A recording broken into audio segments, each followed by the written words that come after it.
GT Holidays, South India's #1 travel brand. You know you are special when you're with GT Holidays. உயர்நிலை கூட்டத்தில் திமுகவோடு தொடர்வதா இல்லையா என்று நாங்கள் பேசணும். 2024 எலெக்ஷனுக்கு முன்னாடி 3 தொகுதி கொடுக்காட்டி நம்ம என்ன பண்ணுறது? அப்போ பதர்னாரே ஆதவ அர்ஜுனா, அதை சொல்லக்கூடாதுண்ணா. உயர்நிலை கூட்டத்தில் நடந்ததை நான் சொல்லக்கூடாது. நான் கண்கண்ட சாட்சி. ஏன் அப்போ பதர்னீங்க? முந்தானத்து நடந்த செயற்குள்ள கூட ஒரு வார்த்தை பேசலையே. உங்கள் கொள்கை எதிரி உங்களுக்கு அநீதி இழைச்சிக்கிட்டு இருக்காங்களா, அதை பற்றி ஒரு வார்த்தை பேசலையே. சரி, விஜய் எப்போதும் அவர் அப்படி தான் கொஞ்சம் மிரட்டினா பயப்படுற ஆள், அழுத்தம் கொடுத்தா பணிகிற ஆளுன்னு நமக்கு தலைவா படத்திலிருந்து தெரியும். இன்னைக்கு இல்லை. திருமா என்பவர் எங்கள் தலைவர் என்பதையும் தாண்டி எங்கள் தாய். அவர்களால் கொள்கை பாலூட்டப்படுகிற எங்களை போன்றவர்கள், லட்சக்கணக்கான கோடிக்கணக்கான தம்பிமார்கள், தங்கைமார்கள், சகோதர சகோதரிகள் ஒரு நாளும் அவரை எங்கேயும் விட்டு கொடுக்க மாட்டாங்க. எங்கேயும் இப்படியெல்லாம் அநாகரிகமான வார்த்தைகளை பேச மாட்டாங்க. அந்த தாயை பழிப்பவர்களை நாங்கள் ஒருபோதும் சும்மா விட மாட்டோம். ஏன் ஆதவ அர்ஜுனா 2 நாளாக ஃபோனை எடுக்க மாட்டேங்கிறீங்களே? இவங்க வேறு யார்ட்டையும் விளையாடுற மாதிரி எங்கள்கிட்ட விளையாடக்கூடாது. நக்கீரன் நேயர்களுக்கு வணக்கம். நம்முடன் இன்று இணைந்திருக்கும் சிறப்பு விருந்தினர் விசிகாவின் துணை பொதுச் செயலாளர் வழக்கறிஞர் திரு ரஜினிகாந்த். வணக்கண்ணா. வணக்கம். தாவேக்கால செயல் வீரர்கள் கூட்டம் ஒன்று நடந்துச்சு. அதில் பேசின ஆதவ அர்ஜுனா விசிகாவை வெறும் 20 பேர் கொண்ட கட்சி அப்படிங்கிறாரு. நிறைய பேர் விசிகாவிலேருந்து தாவேக்காவுக்கு வந்துட்டாங்க அப்படின்னு விமர்சிச்சிருக்காரு. இதை எப்படி பார்க்குறீங்க? விசிகா என்ன நிலைப்பாட்டில்? விசிகாவிலேருந்து தாவேக்காவுக்கு நிறைய பேர்னு சொல்லவர். எல்லாரும் போயிட்டாங்க. கட்சியுடைய 20 பேரை தவிர, தலைவர் உள்ளிட்ட 20 பேர் தவிர பாக்கி எல்லாருமே தாவேக்காவாக மாறிட்டாங்களாம். இது கேட்குறதுக்கு நமக்கே காமெடியாக இல்லை? 2026 ஜனவரியில் செய்யப்பட்ட மிகப்பெரிய காமெடி இந்த ஆதவ அர்ஜுனா பண்ண காமெடி தான். அது மட்டுமல்ல, ரொம்ப ரொம்ப அத்துமீறி ரொம்ப அநாகரிகமான கருத்துக்களை அவர் வெளியிட்டார்.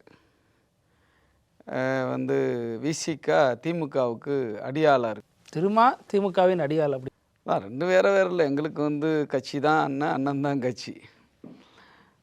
அதனால் வேறு இல்லை.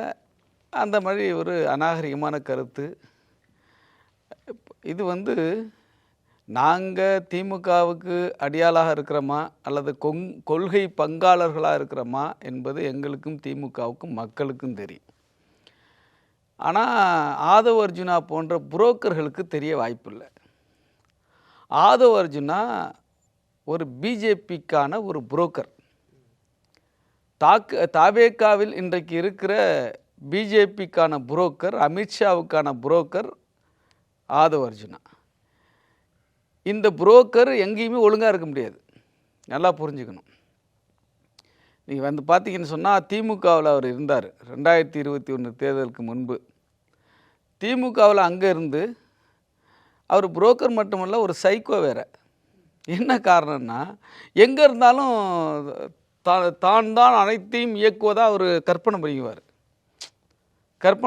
அது மட்டுமல்ல, தன்னை ஒரு மிகப்பெரிய ஸ்ட்ராட்டஜிஸ்டாகவும் மிகப்பெரிய அறிவாளியாகவும் அவர் கற்பனை பண்ணிக்கிறதுனால அவர் ஒரு சைக்கோவாகவும் இருக்கிறார். இந்த சைக்கோ இந்த மாதிரி குலப்படிகளை அடிக்கடி ஏற்படுத்துவாங்க. அந்த மாதிரி சைக்கோலாம் அந்த மாதிரி முதல்வருடைய குடும்பத்திலே போய் குழப்பத்தை ஏற்படுத்தினால அவரை அங்கேருந்து துரத்தி அடித்தாங்க. வெளியேறுவது என்பது வேறு, துரத்தி அடிப்பது என்பது வேறு. துரத்தி அடிக்கப்பட்ட நபர் தான் எங்கள் தலைவர் பார்த்து சந்தித்து, நான் படிக்கும்போது உங்களை பிடிக்கும், உங்கள் பேச்சு கேட்பேன், எங்கேயாவது மீட்டிங் போட்டிங்கன்னா நான் பார்ப்பேன், அப்படியெல்லாம் சொல்லி தலைவரை அவர் கன்வின்ஸ் பண்ணார். தலைவரும் ரைட்டு, ஒரு நல்ல இளைஞராக இருக்கிறாரு, கட்சிக்கு வரட்டும் அப்படின்னு இணைச்சி அவருக்கு துணை பொதுச் செயலாளர் பொறுப்பு வழங்கப்பட்டது. இந்த இடத்துல நான் ஒன்று சொல்ல விரும்புகிறேன். விடுதலை சிறுத்தைகள் கட்சிக்குள்ளே வருவதற்கு முன்பு இந்த ஆதவ அர்ஜுனா என்கிற அப்படி ஒரு கேரக்டரு இருக்கிறாங்க அப்படிங்கிறதே தெரியாது. சரிதானா? தமிழ்நாட்டுக்கு யாருக்கும் தெரியாது.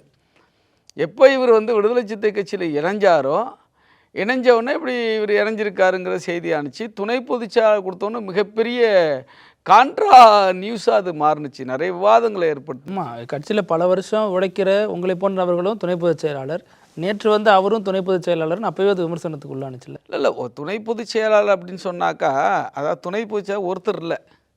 எங்கள் கட்சியில் வந்து 10 பேர் இருக்கிறாங்க. அவர் வரும்போது 12 பேர், 12வது ஆளாக தான் அவரை போட்டாங்க. அவருக்கு ஒன்றும் சிங்கிள் பொறுப்பு கொடுத்துடல. அவர் பொருளாளர் கொடுத்துட்டாங்க, இல்லை பொதுச் செயலாளர் கொடுத்துட்டாங்க, அப்படியெல்லாம் கொடுக்கல. துணை பொதுச் செயலாளர்கள் ஒருத்தர். அது ஏன் கொடுத்தோம் அப்படின்னு சொன்னாக்கா, அவர் வந்து திமுகவோட பயணிச்சிருக்கிறாரு. ஒரு என்ன இந்த ஸ்ட்ராட்டஜிஸ்ட் இவர் கூட ஒர்க் பண்ணியிருக்காரு. ஐபேக் பிரசாந்த் கிஷோரோட ஒர்க் பண்ணியிருக்காரு.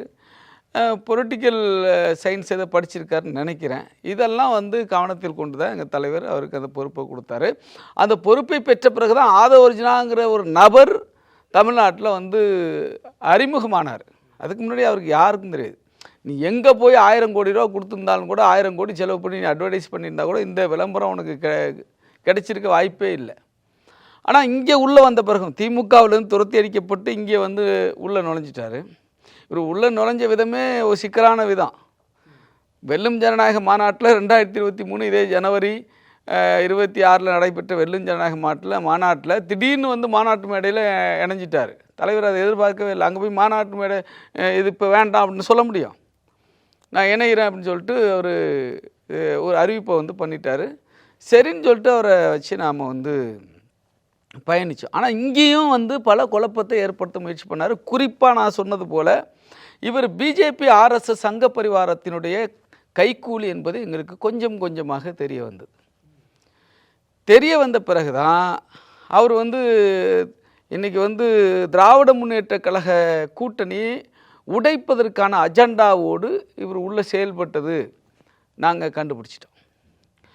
அப்போ இந்த அஜெண்டாவினுடைய ஒரு பகுதி தான் அவர் வந்து விஜய் நூல் வெளியீட்டு விழாவில் விஜய் கூட போய் கடுமையாக திமுக தலைமையை விமர்சனம் பண்ணது. அப்போ எங்கள் கட்சியில் இருக்கார். நாங்கள் கூட்டணி கட்சியினுடைய ஒரு கூட்டணி கட்சி. அது எங்கள் கூட்டணி மதசார்பற்ற முற்போக்கு கூட்டணி.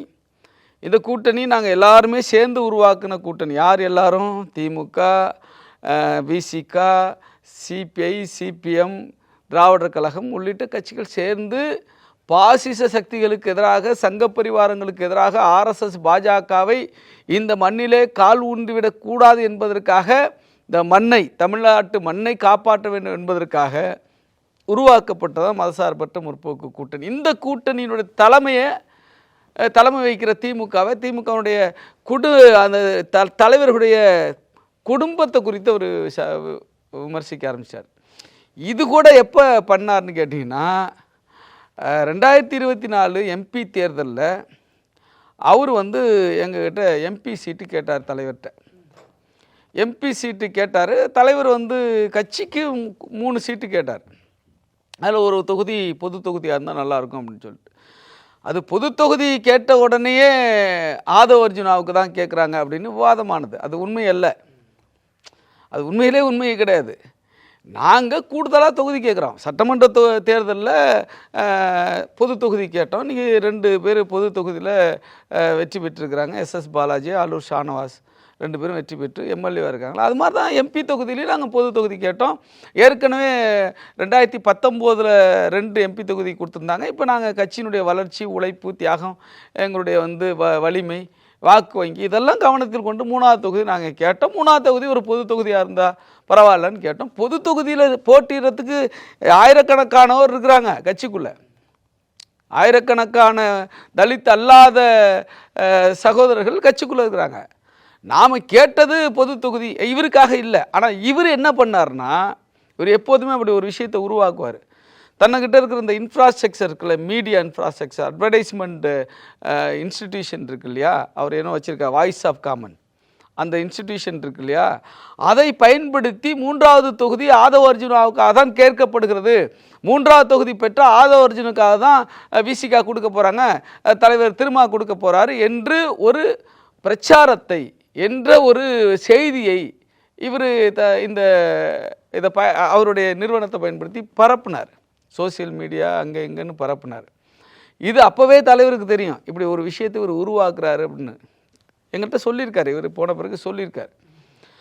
அப்போ அந்த நிர்பந்தத்தை உருவாக்கி மூணாவது தொகுதி திமுக தானே கொடுக்கணும். அப்போ திமுககிட்டேருந்து நீ சீட்டு வாங்கிறதுக்கு முயற்சி பண்ண.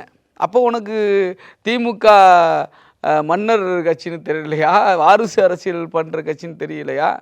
நான் இன்னும் இல்லை, அவர் விசிகாவினுடைய அரசியல் தானே பேசினார்.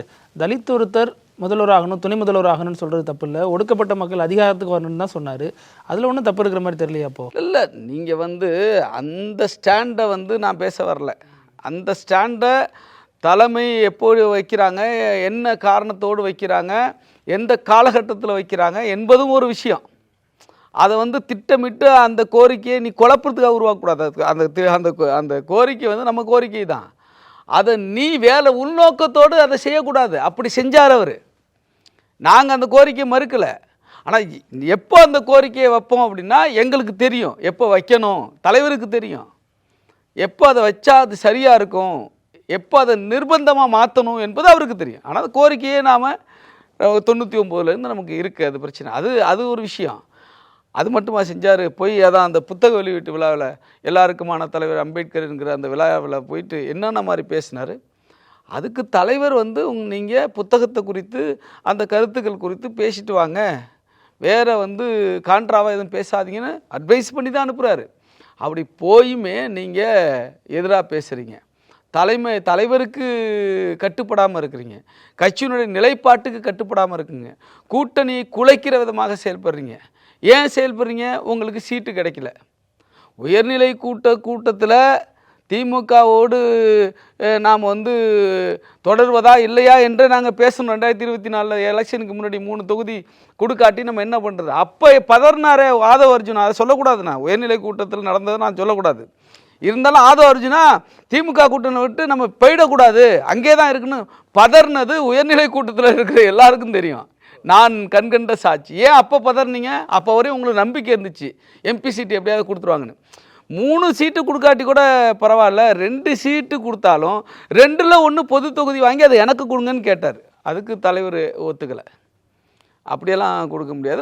2 தொகுதியில் 3 தொகுதி வாங்கினாலும் அது பொது தொகுதியாக இருந்தாலும் அது யாரு கொடுக்கணும் என்பது உயர்நிலை கூட்டம் முடிவு பண்ணும், தலைவர் முடிவு பண்ணுவார், இவர் முடிவு பண்ண முடியாது. அப்போ திமுகவிடம் தான் எப்படியாவது 3வது சீட்டு வாங்கி விசிக நமக்கு கொடுத்துருங்கிற எதிர்பார்ப்பு பொய்யா போணுச்சு.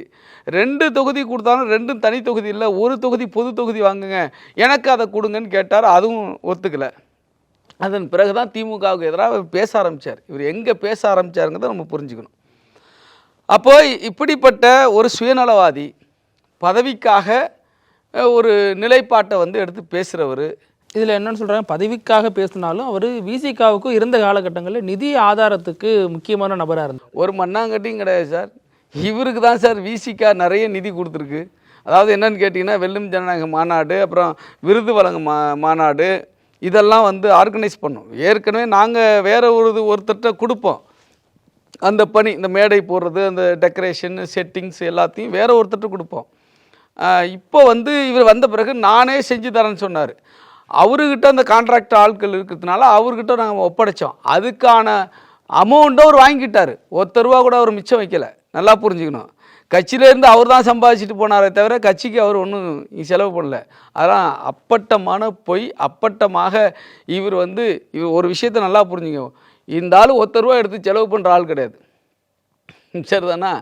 அப்படிப்பட்ட நபர் தான் அந்த ஆதவ அர்ஜுனா. ஆகவே என்னென்னா, இப்போ எங்ககிட்ட இந்த குழப்பத்தை ஏற்படுத்தினதுனால நாங்கள் துரத்தி விட்டோம். எங்கள் தலைவர் எப்படி ஒருத்தர் வெளியேற்றணுமோ அப்படி நாங்கள் நடவடிக்கை எடுத்துட்டோம்னு வச்சிங்களேன். என்ன புரிய வந்தது எங்களுக்கு? இந்த குழப்பமெல்லாம் இவரே பண்ணலை, இதுக்கு பின்னால் பிஜேபியினுடைய செயல் திட்டம் இருக்குது. இங்கே ஒன்றாக இருக்கிற மதசார்பற்ற முற்போக்கு கூட்டணி ஒரு சிதைவை ஏற்படுத்தணும், ஒரு பிளவை ஏற்படுத்தணும் என்கிற திட்டத்தோடு தான் இவர் செயல்படுகிறார் என்பதை நாங்கள் புரிந்து கொண்டோம். பிஜேபிக்கு புரோக்கராக இந்த செயல்களை செய்து கொண்டிருக்கிறார் என்பதை புரிந்து கொண்டு தான் அவரை வெளியேற்றணும். எங்கே திமுகவிலிருந்து துரத்தி அடிக்கப்பட்டார், விசிகாவிலிருந்தும் துரத்தி அடிக்கப்பட்டார். இன்றைக்கி போய் தாவேகாவில் போய் உட்காந்துருக்காரு. தாவேகாவில் போய் என்ன பண்ணுறாரு? விஜய் நல்ல மனுஷனா இல்லையாங்கிறதெல்லாம் வேறு. எனக்கு வந்து 41 பேர் இறக்கிறதுக்கு முன்னாடி வரையும் அவர் மேலே எனக்கு ஒரு நல்ல பார்வை இருந்தது. இறந்த பிறகு அவருடைய ஆக்டிவிட்டீஸில் நமக்கு உடன்பாடு இல்லை. அவர் இன்னை வரையும் அதுக்கு வருத்தமோ கில்ட்டி கான்சியஸோ அவர்கிட்ட இல்லாதது வருத்தமாக இருக்குது. சரி ஓகே, அவர் அது உண்மையிலே இருக்கா இல்லையா அப்படிங்கிறது தான் இருக்கட்டும். ஆனால் விஜய்க்கு இன்றைக்கி ஒரு மிகப்பெரிய ஆபத்து இருக்குதுன்னு சொன்னால், பக்கத்தில் இருக்குதுன்னு சொன்னால் அது ஆதவ அர்ஜுனா தான். ஆதவ அர்ஜுனா மிகப்பெரிய ஆபத்து. இன்றைக்கி முட்டு சந்தில் போய் நிறுத்திட்டார் விஜயை. 41 பேர் இறந்ததில் கூட விஜய் குற்றவாளியா இல்லையா எனக்கு தெரியாது, ஆதவ அர்ஜுனா குற்றவாளி தான். விஜயை வந்து இந்த மணிக்கு வரணும், இவரை லேட் பண்ணி வரணும், இந்த க்ரௌடுக்குள்ளே தான் போய் ஆகணும், முன்னாடி நின்று பேசக்கூடாது என்பதையெல்லாம் டைரக்ட் பண்ணியிருப்பவர் ஆதவ அர்ஜுனாவாக தான் இருக்க முடியும். எப்படி நான் உறுதியாக சொல்கிறேன்னா, இவர் என்னென்ன வேலை இங்கேருந்து பார்த்தாருன்னு எங்களுக்கு தெரியும். எங்கள் தலைவர்கிட்ட இந்த கதையெல்லாம் சொன்னார், இப்படியெல்லாம் மக்கள் சந்திப்பு நடத்தணும். எங்கள் தலைவர் அதை வந்து பரிசீலனை பண்ணலை. விஜய் அவர் சொல்கிறத கேட்டார், இன்றைக்கி வந்து சிக்கலில் இருக்காருன்னு வச்சுக்கோங்க. அது மட்டும் இல்லை, இன்றைக்கி தமிழ்நாட்டில் ஒரு விசாரணை கமிஷன் வந்து போட்டாங்க. விசாரணைக்கு புலனாய்வுக்கான விசாரணை அஸ்ரா காருக்கு தலைமையில் போட்டாங்க. அதையும் வேணான்னு சொல்லிட்டு இந்த புரோக்கர் ஆதவ அர்ஜுனா இவருடைய புரோக்கர் தனத்தை பயன்படுத்தி பிஜேபியினுடைய சென்ட்ரல் லீடர்ஷிப்கிட்ட பேசி அதை வந்து சிபிஐக்கு மாற்றுறதுக்கு உச்சநீதிமன்றத்தின் மூலமாக அதுக்கு சாதகமான தீர்ப்பை பெற்றதும் ஆதவ அர்ஜுனா என்கிற புரோக்கர் தான். இந்த சிபிஐ விசாரணைங்கிற பிஜேபியோட கலந்து பேசி தான் இப்படிப்பட்ட ஒரு ஆர்டர் வந்து அவர்கள் சுப்ரீம் கோர்ட்டில் வாங்கிக்கிட்டு வந்திருக்கிறாங்க. அதுக்கு மிக முக்கியமான உதவி செய்தது பாஜக, அமித்ஷா. நமக்கு பிடிக்காத யாராக இருந்தாலும் பாஜகவினுடைய ஆதரவாளர். நான் வந்து பிடிக்காதவங்களே சொல்ல, எல்லாரையுமே நம்ம சொல்கிறோம், அப்படி சொல்ல வேண்டிய அவசியம் கிடையாது. நமக்கு ஆதாரபூர்வமான வந்து நமக்கு சாட்சியம் இருக்குது, ஆதாரபூர்வமான உண்மை இருக்குது, அதனால் சொல்கிறேன். வாங்கிட்டு வந்துட்டாங்க. இன்றைக்கி சிபிஐயை வச்சு பிஜேபி இப்போ விஜயை நெருக்கடி கொடுக்குறாங்க. அது மட்டும் இல்லை, இப்போ அழுத்தமே இல்லைங்கிறாரு விஜயே சொல்கிறாரு, எனக்கு எந்த அழுத்தமும் இல்லைங்கிறாரு. எந்த அழுத்தமும் இல்லையே, அவங்க கொள்கை எதிரி தானே. அவங்க திமுக கொள்கை எதிரி இல்லை சார். திமுக அவங்களுக்கு தேர்தல் கள எதிரி. அரசியல் எதிரி என்ற வார்த்தை கூட தப்பு. ஏன்னா கொள்கை இல்லாமல் அரசியல் கிடையாது, அரசியல் இல்லாமல் கொள்கை கிடையாது. நீங்கள் வந்து உங்கள் தேர்தல் கள எதிரி திமுக, ஆனால் உங்கள் கொள்கை எதிரி பாஜகவில். உங்கள் கொள்கை எதிரி தானே ஜனநாயகனை வந்து தடுக்கிறாங்க. ஏன்னா சென்சார் போர்டு வந்து ஒன்றிய அரசினுடைய கட்டுப்பாட்டில் இருக்குது. ஒன்றிய பாஜக அரசினுடைய ஆட்கள் தானே சென்சார் போர்டில் இருக்கிறாங்க. அவங்க கட்சிக்காரவங்க தான் இருப்பாங்க, அவங்க நியமனம் செய்கிற நபர்கள். அந்த நபர்கள் தானே இன்றைக்கி வந்து அதை தடுக்கிறாங்க. அது குறித்து ஒரு வார்த்தை கூட ஏன் சார் வந்து விஜய் பேசலை? என்னங்க வந்து உங்களுக்கு தும்மல் வந்தாலே திமுக சதி பண்ணிட்டாங்க, எனக்கு இப்படிப்பட்ட தும்மல் வருதுன்னு சொல்கிற விஜய் உங்களுடைய ஜனநாயகன் படத்தை வந்து தடுத்துட்டாங்க. ஏங்க 41 பேர் இறந்ததை பற்றி கவலைப்படாமல் 3வது நாள் திடீர்னு மீடியாவை முன்னாடி வந்து, மீடியானா அவங்க வீட்டில் வந்து ஒரு என்ன சொல்கிறது, ஒரு காணொலியை வந்து தயாரித்து வெளியிடுறாரு. சிஎம் சார், உங்களுக்கு பிரச்சனைன்னா என்ன பாருங்கள், நான் ஆஃபீஸில் வீட்டில் இருப்பேன், என்னை தொட்டு பாருங்கன்னு சொல்கிற இதே விஜய் ஜனநாயகன் படத்தில் உங்களுடைய கொள்கை எதிரி இதை தடுக்கிறார்கள் என்று நீங்கள் தெரிந்தும் கூட நீங்கள் என்ன பேசியிருக்கணும்? பிஜேபி, ஆர்எஸ்எஸ், அமித்ஷா, உனக்கு நான் தானே பிரச்சனை, என்கிட்ட மோதிப்பார், என் தயாரிப்பாளர் என்ன பண்ணான், என் ரசிகர் என்ன பண்ணான், என் விநியோகஸ்தர் என்ன பண்ணான்னு கேட்டிருக்கணுமா இல்லையா? ஏன் சார் நேற்று தான் நடந்துச்சது அந்த அவங்களுடைய செயற்குழு? முந்தா நேற்று தான் நடந்தது. முந்தா நேற்று நடந்த செயற்குழு கூட ஒரு வார்த்தை பேசலையே. உங்கள் கொள்கை எதிரி இந்த உங்களுக்கு அநீதி இழைச்சிக்கிட்டு இருக்காங்களா, அதை பற்றி ஒரு வார்த்தை பேசலையே. சரி, விஜய் எப்போதும் வந்து அவர் அப்படி தான், கொஞ்சம் வந்து மிரட்டினா பயப்படுற ஆள், அழுத்தம் கொடுத்தா பணிகிற ஆளுன்னு நமக்கு தலைவா படத்துலேருந்து தெரியும். இன்றைக்கி இல்லை. தலைவா படம் எப்படி இவர் ரிலீஸ் பண்ணார், எப்படி போயாஸ் கார்டனில் போய் கை கட்டிக்கிட்டு வாயை பற்றி அம்மையார் ஜெயலலிதா கிட்ட நின்னார்னு அதிமுக வெளியிட்டிருக்காங்க நேற்று. அது இருக்கட்டும். ஏன் இந்த ஆதவ அர்ஜுனா வாய்க்கிலேயே பேசுகிறார்ல, திமுக நீங்கள் அதை பண்ணிவிடுவீங்களா இதை பண்ணிவிடுவீங்களா அப்படின்னு அசிங்கமான வார்த்தைகள்லாம் அருவருப்பான என்ன சொல்கிறது அநாகரிகமான வார்த்தையெல்லாம் பயன்படுத்துகிற இந்த ஆதவ அர்ஜுனா எங்கள் ஜனநாயகனை நீங்கள் எப்படி தடுக்கலாம், அந்த படத்தை எப்படி நீங்கள் வந்து நீங்கள் வெளியிட மறுக்கலாம் என்று நீங்கள் எப்படி சதி திட்டம் எப்படி தீட்டலாம் என்று ஏன் பாஜகவை பற்றி அவர் பேசுகிற சார்? விஜய் பேசுகிறது இருக்கட்டும், அவர் தைரியம் கொடுத்து நமக்கு தெரியும். ஏன் ஆதவ அர்ஜுனா பேசலை? ஒரு வார்த்தை பேசலை, பேச மாட்டார். காரணம் அவர் பாஜகவோட புரோக்கர். விஜயும் பேச மாட்டார், காரணம் பாஜக உருவாக்கிய நபர். இப்போ பாஜக உருவாக்கிய நபருக்கு ஏங்க பாஜக அழுத்தம் கொடுக்குது அப்படின்னா, அழுத்தம் கொடுக்கும். நம்ம பெத்த புள்ள நம்ம சொல்கிறதெல்லாம் கேட்டுருமா? முரண்டு பிடிக்கிறது இல்லையா? ஏன் அங்கே போவாதன்னா போனால் நம்ம கண்டிக்கிறோம், அவங்க கூட சேராதன்னா சேர்ந்தா கண்டிக்கிறோம், படினா ஒழுங்காக படிக்காட்டி கண்டிக்கிறோம், 4 குச்சியை வச்சு 4 தட்டு கூட தட்டுறோம்ல. அந்த மாதிரி தான் இன்றைக்கி விஜயை தானால் உருவாக்கப்பட்டாலும் தான் பேச்சை வந்து கேட்கணும் அப்படின்னு நிர்பந்தம் வந்து கொடுக்கப்படுது. ஆகவே நான் என்ன சொல்கிறேன்னா, இந்த 20 பேர் கட்சி விசிகான்னு சொன்னதில்ல, அதுக்கப்புறம் விசிக தலைவரை பார்த்தீங்களா, அதை பற்றி எதுவும் பேசினாரா அவர் உங்கள்கிட்ட? எங்கள் தலைவருக்கு இதெல்லாம் ரொம்ப சாதாரண விஷயம். இப்படிப்பட்ட 1000 விமர்சனங்களை பார்த்துட்ருக்காரு. இல்லை, அவர் வளர்த்த கடை அவர் மாறிலேயே பாயுதுங்க. அவர் வளர்க்கலைங்க. அவர் வளர்த்த கடாவெல்லாம் அவர் மார்பில் என்றைக்கும் பாய மாட்டாங்க. எங்கள் தலைவரை பொறுத்தளவுக்கு நான் உங்களுக்கு சொல்கிறேன், அவர் எங்களுக்கு தலைவர் மட்டுமல்ல, திருமா என்பவர் எங்களுக்கு தலைவர் மட்டுமல்ல, அது நடமாடும் தத்துவம். நடமாடும் தத்துவம் மட்டுமல்ல, திருமா என்பவர் எங்கள் தலைவர் என்பதையும் தாண்டி எங்கள் தாய். எங்கள் தாய் என்கிற திருமா அவர்களால் வளர்க்கப்படுகிற, அவர்களால் கொள்கை பாலூட்டப்படுகிற எங்களை போன்றவர்கள், லட்சக்கணக்கான கோடிக்கணக்கான தம்பிமார்கள், தங்கைமார்கள், சகோதர சகோதரிகள் ஒரு நாளும் அவரை வந்து எங்கேயும் விட்டு கொடுக்க மாட்டாங்க. எங்கேயும் இப்படியெல்லாம் அநாகரிகமான வார்த்தைகளை பேச மாட்டாங்க. ஆதவ அர்ஜுனா இடையில் வந்தார், இடையிலே விரட்டி அடிக்கப்பட்டார். ஆதவ அர்ஜுனா நாவடக்கம் தேவை. அவர் இல்லை, தாவேக்காவுக்கு போன பிறகும் திரும்ப வந்து சந்திச்சுட்டு ஆசீர்வாதம்லாம் வாங்கிட்டு போனார் இவர்கிட்ட. அப்போ அதனால் கேட்குறேன், அதை தாண்டி ஒரு உறவாக இருக்கும்பொழுது அவருக்கு அதிருப்தி இருந்துச்சா, வருத்தம் இருந்துச்சா? சார், அதாவது என்னென்னா, மிகப்பெரிய துரோகம் பண்ணவன் திருப்பி வந்து நான் திருந்திட்டேன்னு வந்தாலும் சேர்த்துக்கிறவர் சார். அவரை மாதிரி ஒரு மனிதாபிமானியை நீங்கள் தமிழ்நாட்டு அரசியலில் பார்க்க முடியாது. நான் பார்த்ததில்ல. என்னென்னவோ பேசினவங்களாம் அந்த கட்சிக்குள்ளே இருக்கிறாங்க. அதையெல்லாம் மன்னித்து அவர்களையும் வந்து அரவணைத்து அவர்களுக்கான வழிகாட்டியாகவும் இன்றைக்கு எங்கள் தலைவர் இருக்கிறாரு. அப்படியெல்லாம் செஞ்சவங்க திருப்பி வர்றாங்கன்னு சொன்னாக்கா எந்த ஒரு மனசுலையும் அவருக்கு எந்த சின்ன நெருடல் கூட இருக்காது. ஏற்றுக்கொண்டால் ஏற்றுக்கொண்டது தான், அதில் எந்த மாற்று கருத்தும் கிடையாது. அதான் நான் சொன்ன மாதிரி எங்கள் தலைவர் வெறுமனே தலைவர் அல்ல, அவர் தாய்.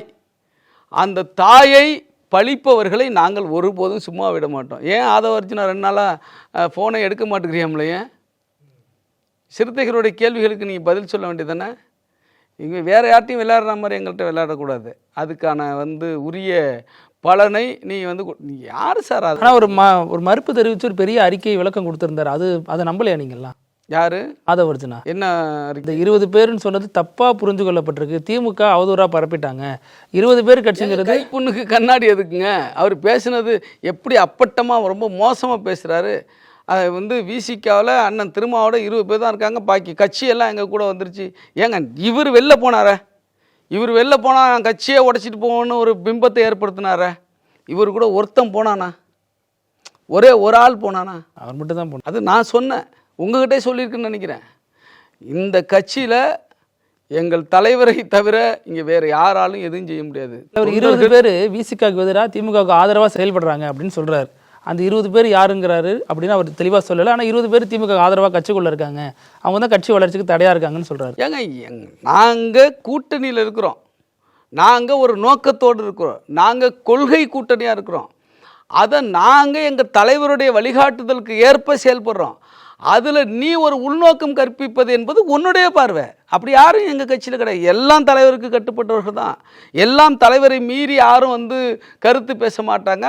அப்படி பேசினா இந்த மாதிரி ஆட்கள் தான், அப்படியெல்லாம் பேசுகிறவங்க இங்கே இருக்க மாட்டாங்க. ஏன்னா அவங்களுக்கு வேறு உள்நோக்கம் இருக்கும்.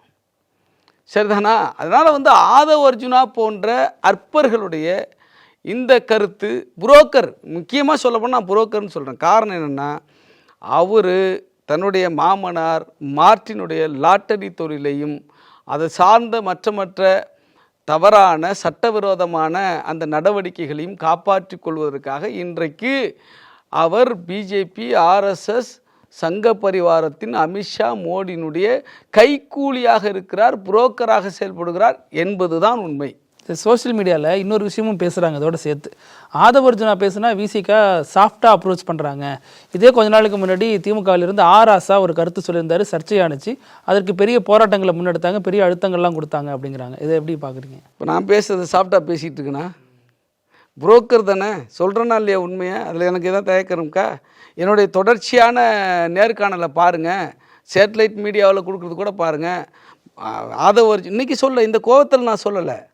ஆதவர்ஜுனா பாஜக ஆர்எஸ்எஸ்னுடைய கைக்கூலி என்பதை நான் தொடர்ச்சியாக சொல்லிட்டு தான் வர்றேன். நான் மட்டுமல்ல, எங்கள் கட்சியினுடைய முன்னணி பொறுப்பாளர்கள் இதை பேசிக்கிட்டு தான் இருக்காங்க. இந்த புரிதல் உள்ளவர்களாகத்தான் இருக்கிறாங்க. இன்றைக்கி ஆதவர்ஜுனா இப்படி பேசிட்டாருன்னு சொல்லிட்டு சில இடங்களில் அவருக்கு எதிராக மிகப்பெரிய போராட்டங்கள் வேறு நடத்துகிறாங்க. இந்த ஆள் போராட்டம் நடத்துகிறவங்களுக்கு பெரிய ஆள் கிடையாது, இந்த ஆள் எதிர்த்து. இருந்தாலும் எங்கள் தொண்டர்கள் அவங்களுடைய உணர்வுகளை வெளிப்படுத்துகிறாங்க. ஒரு சில இடங்களில் இந்த ஆளுடைய உருவபொம்மையெல்லாம் எரிச்சிருக்கிறாங்க. சரிதானா? அப்போ எப்படி சாப்பிட்டு எங்கள்கிட்ட, அதாவது இவரை இவர் தாவேக்காவுக்கு போன பிறகு சந்தித்தார், எங்கள் தலைவர் சந்தித்தார்னா அதுதான் நாகரிகம்னு நான் சொல்கிறேன். நீ என்னை விட்டு போயிட்டியா, இனி உனக்கும் எனக்கும் ஒட்டும் இல்லை, உறவும் இல்லை, நீ எனக்கு எதிரி என்று எங்கள் தலைவர் என்றைக்கும் சொல்ல மாட்டார். கொள்கை எதிரியாக இருக்கிற இந்த மண்ணில் வேரோடி மண்ணோடும் ஒழிக்கப்பட வேண்டிய கட்சி என்று எங்களால் அறிவிக்கப்பட்டிருக்கிற பாஜக, ஆர்எஸ்எஸ்ஸை சார்ந்தவர்கள், ஆர்எஸ்எஸ் இல்லை பாஜகவை சார்ந்தவர்கள், அவர்களை கூட எங்கள் தலைவர் எங்கே பார்த்தாலும் நல்லா பேசுகிறாரு, முகமன் விசாரிக்கிறாரு, பார்த்தா சந்திக்கிறாரு, நல்லா இருக்கீங்களான்னு கேட்குறாரு, கை கொடுக்குறாரு. எல் முருகனை பார்த்தா நல்லா இருக்கீங்கன்னு கேட்குறாரு. நயினா நாகேந்திரன் தலைவரானதுக்கு வாழ்த்து கூட சொன்னார் விமான நிலையத்தில் பார்த்து. அப்படிப்பட்ட ஒரு நாகரிகத்தை கடைபிடிக்கிறவர் தான் எங்கள் தலைவர். அதனால் ஆதவர்ஜுனாவில் இன்னும் எத்தனை பேர் வந்தாலும் விஜயே பார்த்தாலும் எங்கள் தலைவர் பேச தான் செய்வார், அதெல்லாம் மாற்றுக்கிறதுல. ஆனால் இதை வச்சுக்கிட்டு ஒரு சாப்பிட்டுக்காரனராக நாங்கள் இருக்கோம் என்று சொல்வதெல்லாம் சரியான பார்வை கிடையாது. இப்போ எதிரிகளையும் மன்னிக்கக்கூடிய ஒரு மனோநிலை கொண்டவர் தான் திருமா. நிச்சயமா. அப்போது ராமதாஸ் திமுகவில் வர்றதுக்கு திருமா தடையாக இருக்காருன்னு ஒரு விஷயம் பேசப்பட்டுகிட்டே இருக்குது. அது திருமாவுடைய நிலைப்பாடு மாற்றம் வருமா, அல்லது அவர் அதே நிலைப்பாட்டில் தொடர்வாரா இந்த தேர்தலில்? அதாவது அதே நிலைப்பாடு தான் சொல்லிட்டார். அதாவது என்னென்னா 2014 அறிவிச்சாச்சு. என்ன அறிவிச்சாச்சு? மதவாத சக்தியாக இருக்கிற மதத்தை பயன்படுத்தி மக்களுக்குள் பிளவை ஏற்படுத்தி வெறுப்பு அரசியலை உண்டாக்கி அதன் மூலமாக அரசியல் ஆதாயம் தருகிற பாஜக இருக்கிற கூட்டணியிலோ, சாதியத்தை கூர்மைப்படுத்தி சாதி மோதலை உருவாக்கி அதன் மூலமாக அரசியல் ஆதாயம் பெறுகிற பாமக இருக்கிற கூட்டணியிலோ நாங்கள் இடம்பெற மாட்டோம் என்று 2014 ஆண்டுகளுக்கு முன்பே, 2014 14 ஆண்டுகளுக்கு முன்பே எங்கள் தலைவர் அறிவிச்சிட்டார். அப்போ அறிவித்த பிறகு அந்த நிலைப்பாட்டில் நாங்கள் உறுதியோடு இருக்கிறோம். இன்றைக்கும் இன்றைக்கி ராமதாஸால் இன்றைக்கு இந்த சமூகத்தில் ஏற்பட்டிருக்கிற தீய விளைவுகள் மாறிடுச்சா? இல்லை ராமதாஸும் அன்புமணியும் என்றைக்குமே சேர மாட்டாங்களா? என்னையாக இருந்தாலும் அப்பம் புள்ள தானேங்க. என்னைக்கா இருந்தாலும் அவர்கள் சேர தானே போகிறாங்க. நீரடித்து நீர் விலகாது என்று சொல்வதை போல் எங்கள் தலைவர் தான் சொல்லியிருக்காரு. அதனால் நாங்கள் அந்த நிலைப்பாட்டில் உறுதியாக இருக்கிறோம், அவ்வளோதான். ஏன் எங்கள் கட்சியில் தமிழக வாழ்வுரிமை கட்சி அண்ணன் வேல்முருகன் இருக்கார், அவர் வேண்டான்னு நாங்கள் சொல்லலையோ? அவர் இருக்கிற இடத்துக்கு நாங்கள் வரமாட்டோன்னு சொல்கிறோமா? அவர் எங்கள் தலைவர் அண்ணன் தம்பிகளாக மிக நெருக்கமாக பயணித்து கொண்டிருக்கிறார்கள். ஆகவே அது வேறு. ஆனால் இன்றைக்கு இந்த சமூகத்தில் இன்றைக்கும் அவர் ஏற்படுத்தின ஒரு கெட்ட விளைவுகள் இன்றைக்கும் புறையோடி போய் கிடக்கு. நீ திரௌபதி இன்னெல்லாம் படம் எடுக்கிறானா இந்த ஒரு ஆள் மோகன்ஜியா? அந்த குப்பையெல்லாம் இன்றைக்கி வர்றதுக்கு ராமதாஸுடைய அந்த நிலைப்பாடு தானே சார் காரணம். ஒரு ஒடுக்கப்பட்ட உழைக்கும் வர்க்கமாக இடையில சில வீடியோலாம் பேசியிருந்தார் திருமாவளவன். அதில் ராமதாஸ் பற்றி பெருமையெல்லாம் பேசியிருந்தார் ஒரு பேட்டியிலலாம். அதை எடுத்து நிலைப்பாடு மாறும், திமுக தொடர்ந்து திருமாகிட்ட பேசிகிட்டு இருக்கு, கட்சி நிர்வாகிகள்கிட்ட பேசிகிட்டு இருக்காங்க, எப்படியாச்சும் சமாதானம் செய்து ராமதாஸை உள்ளே கொண்டு வரதுக்கான வேலைகள் நடக்குதுலாம் செய்திகள் வருது. அவருடைய டாக்டர் ராமதாஸனுடைய நல்ல செயல்பாடுகளை பாராட்டுவது என்பது வேறு, அது இருந்ததுன்னு சொல்கிறோம். ஆனால் அவர் அதன் பிறகு எடுத்த நிலைப்பாட்டால் இந்த சமூகத்தில் ஏற்பட்ட மிகப்பெரிய மோசமான விளைவுகள் என்பது வேறு. எத்தனை கிராமங்கள் கொளுத்தப்பட்டது, எத்தனை இளைஞர்கள் சாவை தழுவினார்கள், எத்தனை வாழ வேண்டிய பிள்ளைங்க வந்து உயிர் பறி போணுச்சு. அப்போ இதுக்கெல்லாம் யார் காரணம்?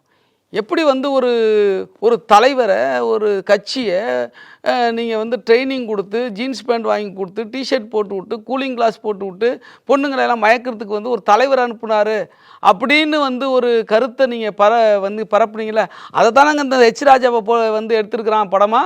கந்தன் மலையில் அவன் எடுத்திருக்கான்ல ஹெச் ராஜா. அப்போ இந்த கருத்தை யார் உருவாக்குனது? அப்போ அதுக்கு முன்பு ராமதாஸ் வந்து நல்ல செயல்பாடுகளை செஞ்சார், அம்பேத்கர் சிலைகளை திறந்தார், இங்கே வந்து ஒரு தத்துவார்த்த அடிப்படையில் கட்சியை வந்து உருவாக்குனார் என்பதும் உண்மை.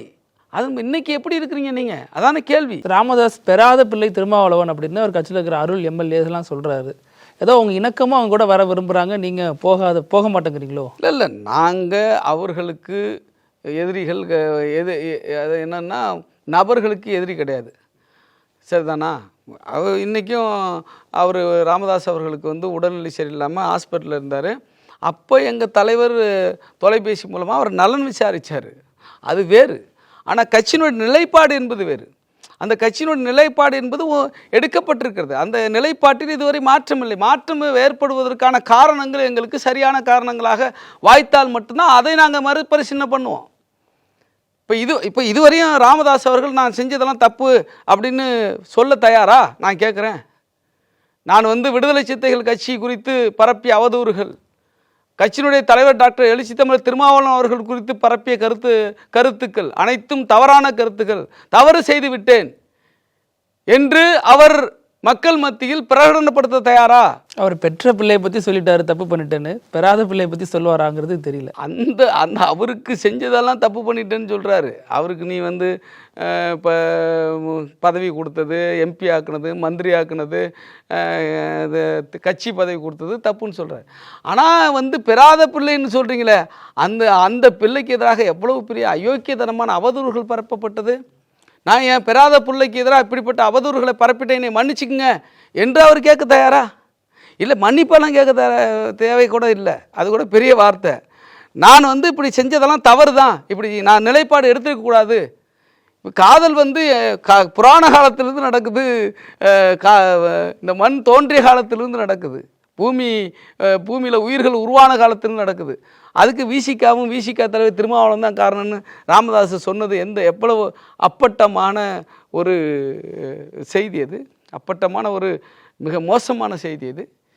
இப்படி பரப்பியதை அவர் வந்து தப்பு, நான் தப்பு பண்ணிட்டேன், இப்படியெல்லாம் நான் செஞ்சுருக்கக்கூடாது, நான் வந்து என் பையன் பேச்சை கேட்டு பண்ணிட்டேன், இல்லை அரசியலுக்காக பண்ணிட்டேன், வாங்க உங்களை மகாத்மான்னு நாங்கள் சொல்கிறோம், சொல்லுங்கள் பார்க்கலாம். அப்படி இல்லைன்னா நீங்கள் வந்து நடிக்கிறீங்கன்னு அர்த்தம். நீங்கள் அதை பிரகடனப்படுத்த விரும்பலை அப்படின்னு சொன்னால் அது வந்து உங்களுக்குள்ள இன்னமும் அந்த கருத்தும் அந்த வன்மமும் தொடர்ந்து கொண்டிருக்கிறது.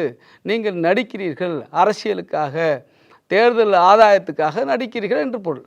ஆகவே தான் நாங்கள் அதில் வந்து உறுதியாக இருக்கிறோம், நாங்கள் எங்கள் நிலைப்பாட்டில் உறுதியாக இருக்கிறோம். ரொம்ப நன்றிண்ணே. இது வரைக்கும் கட்சிக்குள்ளே நடந்தது, ஆதவர்ஜுனா என்னென்னலாம் பேசியிருந்தாரு, நிறைய வெளிவராத தகவல்கள்லாம் பகிர்ந்துக்கிட்டீங்க. உங்கள் நேரத்துக்கு எடுத்துக்கு ரொம்ப நன்றிண்ணே. நன்றி. நக்கீரன் டிவிக்கு சப்ஸ்கிரைப் செய்யுங்கள்.